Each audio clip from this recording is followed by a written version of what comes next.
A guy's trapped on a bus surrounded by 1,000 zombies. Tom wakes up in his truck, parked deep in the forest. He came here for a camping trip with his daughter, Mira. The girl is still peacefully asleep on the small bed beside him. Outside, rain begins to fall, and Tom drifts back to sleep to the soft, rhythmic tapping of raindrops on the roof. When Tom opens his eyes again, panic hits him. Mira is gone. The bed is empty. Heart pounding, he jumps out of the truck and starts searching for her in the darkness. He calls her name, but there's no answer. The girl is nowhere to be found. Suddenly, a woman runs toward him, terrified, yelling for him to run. Tom has no idea what's happening. He tries to ask her, but before he can, a group of crazed people attack her. They bite her, spreading some kind of infection. Tom, shocked, tries to help the stranger, but it's too late. Right before his eyes, the woman turns into a zombie. Now those same creatures are after Tom. He's forced to fight them off, and in the middle of the chaos, Mira appears. The frightened girl watches as her father battles the monsters. Tom shouts for her to run. Mira dashes deeper into the woods while her father struggles to fend off the zombies. He finally makes it back to his truck and climbs inside. From the roof, Tom looks out and sees a horrifying sight, a whole horde of infected people surrounding him, determined to get to him no matter what.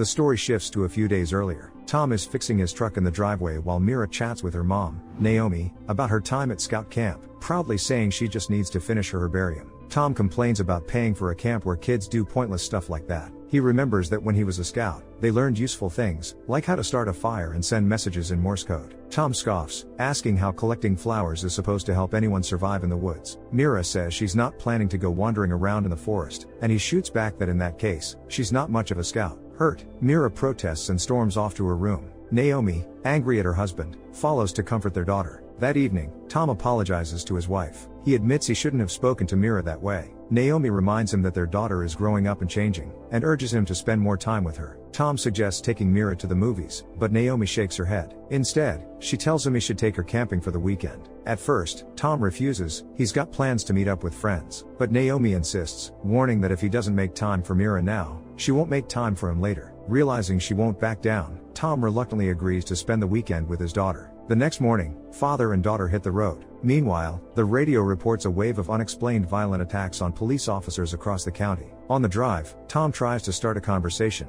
but Mira ignores him, glued to her phone. Once they reach the campsite, Tom sets everything up for a comfortable stay. He suggests going hiking or fishing, but Mira, still staring at her screen, says she's not interested, that she'd rather play computer games than explore nature. After a while, they finally go for a walk in the forest. Tom hopes the time together will help them reconnect. But after about an hour, Mira says she's tired and wants to go home. She admits she doesn't like spending time with her dad, she just doesn't like him. Mira asks him to take her home so he can still make it to the party he was planning to go to. Tom tries to convince her that he genuinely wanted to be with her, but she accuses him of lying. Finally, Tom offers a compromise. They'll stay one night at the campsite, and if she still wants to go home in the morning, they'll leave. Mira reluctantly agrees. They keep walking through the forest, and little by little, Mira starts to show real interest in the nature around them. Suddenly, she apologizes for not being born a boy like he supposedly wanted, saying that's why they have nothing in common. Tom insists that's not true, but before he can say more, a woman appears and invites them to join her group by the campfire. Tom and Mira walk over and join the other campers who also came to spend the weekend outdoors. The girl starts talking with the other kids, and it seems like she's finally beginning to enjoy the trip. In the evening, they return to their truck. Tom reads a book to pass the time, while Mira is back on her phone. It starts to rain. The girl asks if the little turtles she found under a tree on their way back will be okay. Tom reassures her that turtles love water. Then, out of nowhere, Mira admits she likes the boy she talked to by the campfire, but she's not sure if he liked her back. Surprised by his daughter's honesty, Tom tells her that if that boy doesn't like her, then he doesn't deserve her, and she shouldn't waste a single thought on him. A little later, Tom steps outside to make sure the truck is sealed tight so no rain can get in, then lies down to sleep. The story cuts back to the present. Zombies surround the truck from all sides. Tom barely manages to climb back onto the roof of the vehicle, shouting desperately for his daughter. Panicked, he crawls into the back of the truck and loads his gun. Then he steps outside and starts firing at the infected. He takes down a few of them, but his ammo runs out fast. Tom tries to get back inside the truck. He's almost managed to shut the door when one zombie jams its arm through. He has no choice but to grab a knife and chop the creature's limb off. Afterward, Tom wraps his arms and legs in towels, his only way to protect himself from bites. He then pulls a ladder out of the truck to distract the zombies and makes a desperate run for his car. Tom sprints toward it, but the undead close in from every direction. With immense effort, Tom fights off the creatures and finally makes it to his car, jumping inside. He keeps trying to start the engine, but it won't turn over. Frustrated, he grabs a flare gun from the truck and takes out another zombie. Using the ladder, Tom climbs back onto the roof of the truck. The infected scramble after him, but he pushes them off and then drops the ladder to the ground so no one else can climb up. Worry for his daughter gnaws at him. Tom picks up his phone and tries to call Mira, but her phone is inside the truck, ringing just out of reach. The sound only deepens his despair. Night falls, and exhausted, Tom drifts off to sleep. He dreams of Mira and him lying under the stars, learning to navigate by them. Suddenly, zombies snatch Mira, and he wakes up in terror. At first light, Tom grabs his binoculars and scans the area, hoping to spot his daughter, but she's nowhere to be seen. Disheartened, he studies a map while the zombies relentlessly try to break in. He turns on the radio and hears alarming news. The source of the infection is still unknown, medicine is ineffective, borders are closed due to the virus, and a state of emergency has been declared. People are told to stay inside, with promises that help is on the way. It's clear Tom is exhausted from constant fighting. He hung his food on a tree the day before and hasn't eaten since. Hunger is wearing him down. Suddenly, a zombie smashes the truck's window and lunges at him, but Tom manages to fend it off using whatever he can grab. He takes a piece of furniture and nails it over the broken window to keep the zombies out. He tries to call for help on the radio, but there's no response. Climbing back onto the roof, he scans the area again with his binoculars. Finally, he spots Mira. She's not far from the truck, and the zombies haven't noticed her yet. Tom starts signaling to Mira using Morse code. He uses a flashlight, and she responds with a reflection from her glasses. She tells him she's alive and safe, though very frightened. Tom tells her to stay put, but Mira decides to make her way toward the truck. Suddenly, one zombie spots her.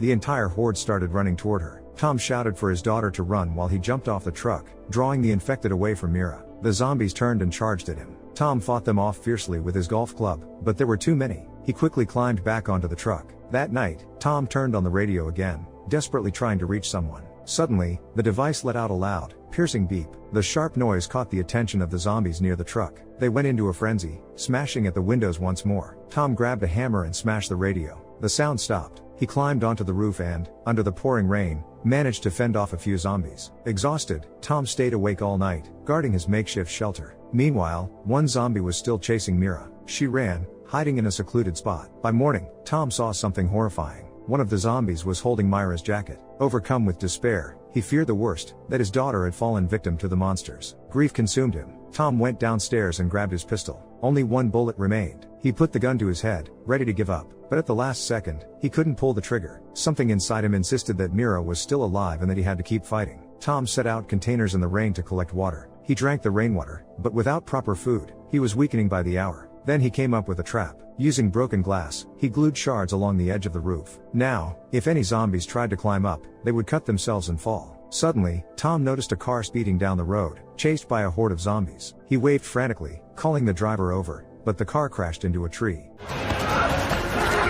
The infected surrounded the car from all sides. Tom knew he had to help. He jumped off the truck and ran toward the crash, knife in hand, cutting through the zombies. He managed to reach the car and pull the driver out. Together, they made it back to the truck. Tom hauled the stranger up, and for a moment, they were safe. The man said he was a patrol officer. He shared grim news. The world had been overrun by zombies, chaos was everywhere, and all communication systems were down. Tom, holding a photo of Mira, asked hopefully if he'd seen her. The stranger insisted he hadn't seen anyone. Tom said they needed to search for Mira together, but the officer refused. He warned it was too dangerous. Zombies would tear them apart. Instead, he suggested they make a plan. He explained that they'd need strength to fight, so Tom handed over the remaining food from the truck. He mentioned that the rest of the supplies were hanging in a tree, which the stranger found odd. Tom pleaded again for help finding Mira, but the man brusquely refused. Then, softening a bit, he promised they'd go after her first thing tomorrow morning. That night, while the guests slept, Tom checked his ID, and made a shocking discovery. The man had lied. He wasn't an officer at all. He had just stolen someone else's card. Suddenly, the imposter woke up and attacked Tom.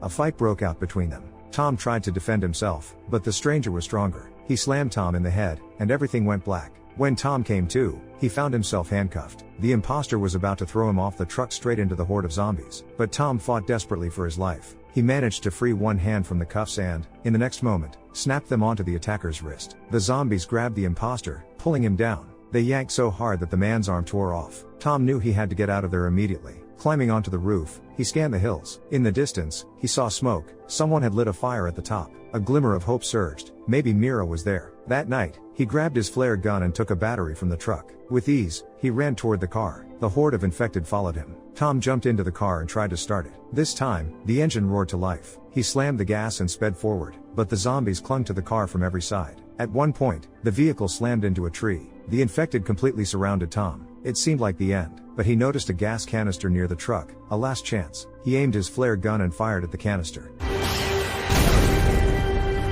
A massive explosion ripped through the area, engulfing everything in flames. The zombies burned in the inferno. Miraculously, Tom survived. Morning came. Exhausted and battered, he began climbing the hill, toward the smoke he had seen. Every step was a struggle, but he kept moving. Hope of finding Mira pushed him forward. Finally, he reached the top, and there she was, Mira, alive and well. Joy overwhelmed them both. After all the horrors they had endured, they were finally together again, leaving all past fears, arguments, and pain behind. What do you think? Can intense situations like this actually change the way people relate to each other? Or is it just a temporary effect? And if you were in the hero's shoes, how would you fight off the zombies? Drop your thoughts in the comments, hit that like button, and don't forget to subscribe. See you in the next video.